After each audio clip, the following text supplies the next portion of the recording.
ජල භාජනයෙන් උඩට ඔහොම පැන නැගිලා මෙහිම ප්‍රදක්ෂිනා කරලා ගෙනිච්ච කරඬුවට වැඩලා තියෙනවා. මේක දෙතුන් වතාවක් දාලා උණු වෙන්නේ නැතිකොට හිමීට මැදින් කපලා බලනවා. මැදින් කපලා බලනකොට ධාතුන් වහන්සේලා 59ක් විතර ඇතුලේ වැඩ ඉඳලා තියෙනවා. ඒෂ ධාතුන් වහන්සේලා දෙනමක් වැඩේ. ඔයාලට යාළුවනේ ජීවිතේට නේ හඳුරන්නේ. ලේසියෙන් දකින්න හම්බෙන්නේ නැති බුදුරජාණන් වහන්සේගේ සර්වඥ ධාතුන් වහන්සේලා පෙන්වන්නනේ යන්නේ අපි හඳුරන්නේ. නේද අම්මා?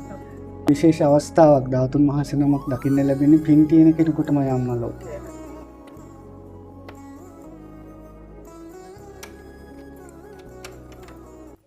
සාදු සාදු සාදු. යාළුවනේ ඒත් ඔයාලා හොඳට බලන්න. මම වැඩි කතා කරන්න යන්නේ නැහැ. ස්වාමීන් වහන්සේ විස්තර කරලා දෙයි. අම්මලා කිට්ටුවට එන්න. අර කරඬුව පේනවා ධම්ම අර උසට තියෙන කරඬුව, වීදුරු කරඬුව. ඒ පළඟු කරඬුවේ මැද සුදු පාට බෝලයක් තියෙන්නේ. ඒ සුදු පාට බෝලේ ඇතුලේ භාගතුන් වහන්සේගේ සිරසේ වැඩ සිටිය කේශ ධාතුන් වහන්සේලා දෙනමක් වැඩේ.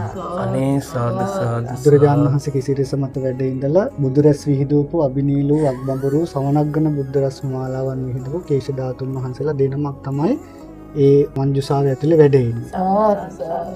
දෙපැත්තෙන් වැඩ ඉන්නේ බුදුරජාණන් වහන්සේගේ අස්ති ධාතුන් වහන්සේලා බුදු සිරුරට දරා වැඩ සිටි අස්ති ධාතුන් වහන්සේලා. මේ රතු පාට බෝල දෙකේ දාන. රතු පාට බෝල දෙකේ දෙපැත්තේ වැඩ ඉන්නේ. අනේ තව විශේෂ ධාතුන් වහන්සේ නමක් ඉන්නවා අම්මලට දකින්න අවස්ථාව දෙන්නම් ප්‍රාතිහාර්ය පාණ්ඩ යෙදුණු. මේ ලොකු පාට බෝලයක් තියෙන්නේ අම්මා. ඒ බෝලේ උඩින් බලන්න පේනවද? යාළුවනේ පේනවද? ඔය ධාතුන් වහන්සේ අපිට පූජා කරේ ගම්පහ ප්‍රදේශයේ අපේ පින්වත් අයියා කෙනෙක්. ඒ අයියාගේ ගෙදර ලස්සන ධාතු මන්දිරයක් තියෙනවා.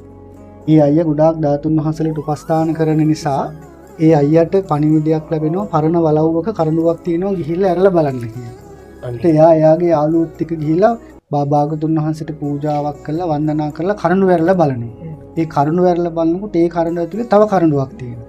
ඒ කරඬු ඇතුලේ ධාතුන් වහන්සේලා 19ක් වැඩ ඉඳලා තියෙනවා. හැබැයි ධාතුන් වහන්සේලා කළු පාටයි. බුදුරජාණන් වහන්සේගේ සර්වඥ ධාතුන් වහන්සේලා කළු පාට නැහැ. රහතන් වහන්සේලාගේ මුගලන් මහරහතන් වහන්සේගේ අඟුලිමාල මහරහතන් වහන්සේලාගේ ධාතුන් වහන්සේලා කළු පාටට හුරු වුණාට කළු පාට අස්ති ධාතුන් වහන්සේලා නැහැ. ඒත් මේ අයියට සැකයක් ඇති වෙලා තියෙනවා මේ සර්වඥ ධාතුන් වහන්සේලා නෙවෙයි කියලා. ඊට පස්සේ මෙයා පිරිසුදු බෝල් එකක් අරගෙන පැන් ටිකක් දාලා පිරිත් කරලා ධාතුන් වහන්සේ රණින් හදපු හැන්දකින් එක ධාතුන් වහන්සේ නමක් අරගෙන අර පැන් වාදනයේට තැම්පත් කරලා දෙනවා. පැන් වාදනයේ ළඟට ඩිස්ප්‍රීන් පෙත්තක් දිය වෙනවා වගේ කිඳා බහැලා තියෙනවා අර කළු පාට ටික ගැලවිලා. ආය ධාතුන් වහන්සේ වඩම්මන්න යනකොට ජල භාජනයෙන් උඩට ඔහොම පැන නැගිලා මෙහිම ප්‍රදක්ෂිනා කරලා ගෙනිච්ච කරඬුවට වැඩලා තියෙනවා. ඒ ධාතුන් වහන්සේලා 19න් එක නමක් තමයි ඔය වැඩ ඉන්න දකින්න අවස්ථාව දීලා තියෙන්නේ. භාගතුන් වහන්සේගේ ආශ්චර්ය අදටත් ජීවමාන උන්වහන්සේගේ ආශ්චර්ය අපිට සිහි කරගන්න මේ මෑත භාගයේ වෙච්ච සිද්ධියක්. පින්හපේ හඳුරන්නේ ඕවා කියලා දෙනවට. විශේෂ ධාතුන් වහන්සේ නමක් ඉන්නවා අම්මලට දකින්න පුළුවන් නම් යාර පොඩි කරඬුව තියෙන්නේ මේ පැත්තේ. පේනවද? ධාතු කරඬුයි. ඔය ධාතුන් වහන්සේ අපිට පූජා කළේ අහලා තියෙනවද දන්න කොළඹගම පොඩි හාමුදුරුවෝ කියලා ගල්ලෑ පිටියේ ප්‍රේමරතන හාමුදුරුවෝ කියලා ප්‍රසිද්ධ ස්වාමීන් වහන්සේ නමක් කියන්නේ. උන්වහන්සේ තමයි ඔය ධාතුන් වහන්සේලා දෙනමක් අපිට පූජා කළා. උන්වහන්සේට ඔය ධාතුන් වහන්සේ ලැබිලා තියෙන පිළිම තලානේ. මහත්තයෙකුගේ ගෙදරින් ඒ මහත්තයා පිත්තල බඩු හදලා විකුණන කෙනෙක්. එයාට පන්සලකින් ලැබුණ පිත්තල බඩු ගොඩක තිබිලා තියෙන පොඩි රඹුටන් ගෙඩියක් වගේ පිත්තල රඟු. එයා ඒක කෝවට දාලා උණු වෙන්න. උණු වෙලා නැහැ. කෝවට දැම්මම ඕන එකක් උණු වෙනවනේ. මෙයා මේක දෙතුන් වතාවක් දාලා උණු වෙන්නේ නැතිකොට හිමීට මැදින් කපලා බලනවා. මැදින් කපලා බලනකොට ධාතුන් වහන්සේලා 59ක් විතර ඇතුලේ වැඩ ඉඳලා තියෙනවා. ඒ නිසා තමයි උණු වෙලා නැත්තේ. ඉතින් සායනහසට පූජා කරලා තියෙනවා. ඒ පූජා කරපු ධාතුන් වහන්සේලාගෙන් දෙනමක් අපිට උසානාසේ පූජා කළා. මේ තියෙන යාළුවනේ මෙන්න මේ දෙනමනේ හාමුදුරුවෝ. ඔය එක නමක් අනිත් නම මේ පැත්තේ වැඩ ඉන්නවා. හොඳයි. අනිත් පැත්ත නම මේ තේ ධාතුන් වහන්සේලා අර ටිකක් රත් වෙලා මේ පාට වෙනස් වෙලා තියෙනවා. අද ඒ ස්වාමීන් වහන්සේගේ ධාතු මන්දිරේ අදටත් ඒ ධාතුන් වහන්සේලා වැඩ හිටපු රඹුටන් බෝලේ වගේ කොටසක් තියෙනවා. දැනට ධාතුන් වහන්සේලා ඇතුලේ වැඩ ඇලිලා ඉන්නවා රත් වෙන පාලට උණු වෙලා නැහැ ධාතුන් වහන්සේලා. සාදු සාදු. හඳුනේ තව මේ පුංචි කරඬු වහන්සේලා ඇතුලේ හැම කරඬුවකම ධාතුන් වහන්සේලා වැඩ ඉන්නවා. ඔව්.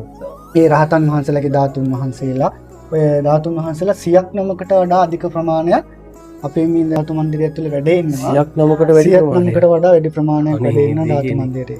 ධාතුන් වහන්සේලා බුදුරජාණන් වහන්සේගේ ධාතුන් වහන්සේලා රහත් අඳුනාගත් රහතන් වහන්සේලා 16 නමකගේ තව අඳුනා නොගත් රහතන් වහන්සේලාගේ ධාතුන් වහන්සේලා වැඩ ඉන්නවා. හාමුදුරනේ මොන තරම් පින් කරලා ඇද්ද නේද? අනේ ඔය කරඬුන් මේ වහන්සේ. කරඬුන් වහන්සේගේ තමයි ඔව්. අපේ අර රහතන් වහන්සේලාගේ ධාතුන් වහන්සේලා තැන්පත් කරලා තියෙන 16 රහතන් වහන්සේලා 16 නමකකින් ධාතුන් අනේ වහන්සේලා වැඩ ඉන්නේ මෙතන.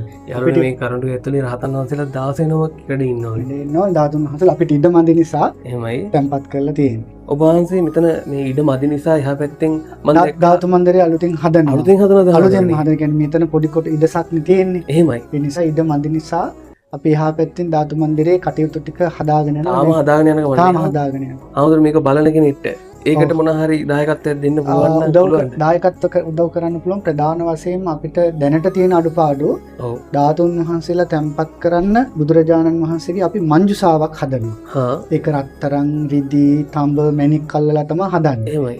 ඒකට තමයි අපිට විශේෂ දායකත්වයක් අවශ්‍ය කරලා තියෙන්නේ. ඒකට ලොකු මුදලක් යනවා. ඔව්. ලක්ෂ 15ක වගේ මුදලක් යනවා ඒ ටික හදන්න. අනේ එහෙමයි. ඒක විතරයි දැනට තියෙන අනිත් කටයුතු පාර අරන් තියෙන්නේ. මේ වැඩ ඉන්න ධාතුන් වහන්සේලා නේද? මේ වැඩ ඉන්නේ ධාතුන් වහන්සේලා. ප්‍රධාන කරඬුව ඇතුලේ ධාතුන් වහන්සේලා වැඩ ඉන්නවා. අපි තාම අවුරුදු 7කට වැඩි මේ මන්දිරය හදලා පූජා කරලා එහෙමයි. අපි තාම විවෘත කරලා නැහැ. එහෙමයි. අපි අලුත් මන්දිරයට ධාතුන් වහන්සේලා වඩම්මනකොට තමයි කරඬුව විවෘත කරන්නේ. එහෙමයි. තව විශේෂ දෙයක් පෙන්වන්න තියෙනවා. මේ බුද්ධ ප්‍රතිමාව පේනවද? අවුරුදු 300කට වඩා පරණ බුද්ධ ප්‍රතිමාවක් මැද වැඩ ඉන්නේ. අවුරුදු 300කට වඩා. අවුරුදු 300කට වඩා වැඩි. ওই බුද්ධ ප්‍රතිමාව වහන්සේ.